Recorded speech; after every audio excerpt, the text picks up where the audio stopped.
Tottenham Hotspur have made their first permanent signing of the summer, young midfielder Archie from Leeds United.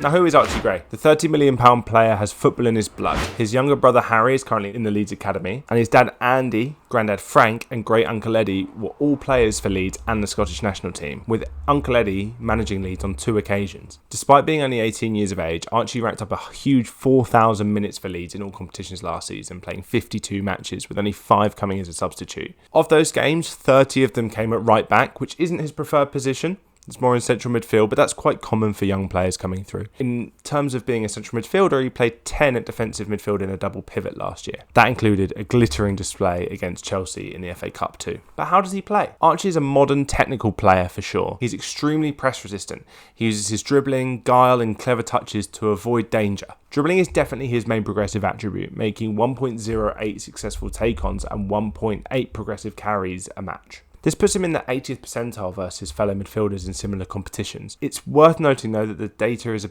bit skewed because of his time playing at right back and central midfield. Ange Postecoglou is supposedly already offered great game time next season, and given that he played so many matches at right back last year and he's primarily seen as a central midfielder, it's likely that he'll be able to cover Porro quite effectively in that inverted fullback role. Being able to play that inverted fullback role will only put him in good stead to get minutes next season, because Spurs have a plethora of talent vying for those 3 midfield positions already.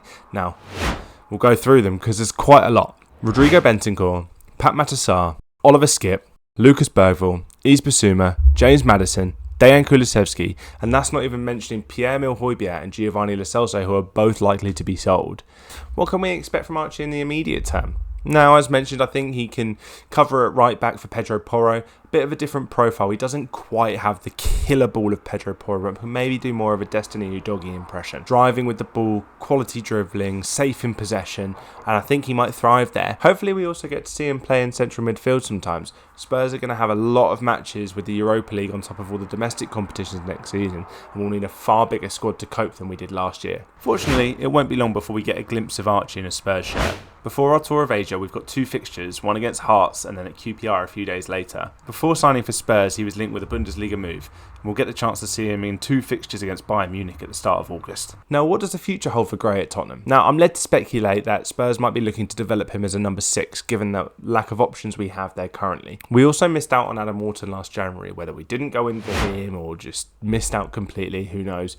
But I think that one really stings. Adam is 2 years older and it shows. Gray has all of the attributes suited, and I believe that's why he was trusted for a solid 10 games at defensive midfield for Leeds last year. In only a short watch, you can gather that Gray's press resistance and his dribbling are 2 incredible attributes. He's brilliant at retaining the ball and driving upfield.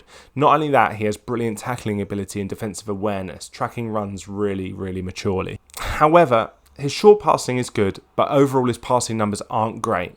Now, that could be due to Leeds' style of play last year, but his medium passing and long passing numbers aren't fantastic. Another concern at defensive mid is his mobility. Now, his mobility looks fine. He's quick along the ground, great dribbler. However, he tends to play the ball the way he's facing, not looking up to get his head up and assess the options on either side. Ultimately, though, this is only from a small sample size of 10 matches at central defensive midfield last season, and he's still only 18. Spurs fans must temper their expectations of the impact that he'll be able to make right away. Some at Leeds have been comparing him to Jude Bellingham. I think that's a little bit crazy, but they might just be referring to the impact of him as the Leeds jewel of the academy, like Bellingham was for Birmingham. But what do you think?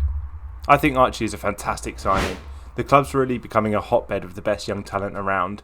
We signed Lucas Bergvall in January and already have Pat Matasar here, not to mention Mickey van der Ven and Destiny Udogie. Archie's taken the number 14 shirt, a bit of an iconic number with Luka Modric and David Ginola wearing it in the past. Even if he makes half the impact they did, that's a recipe for a great career at the club, and I really think he can make an impact immediately and only improve as he gets older.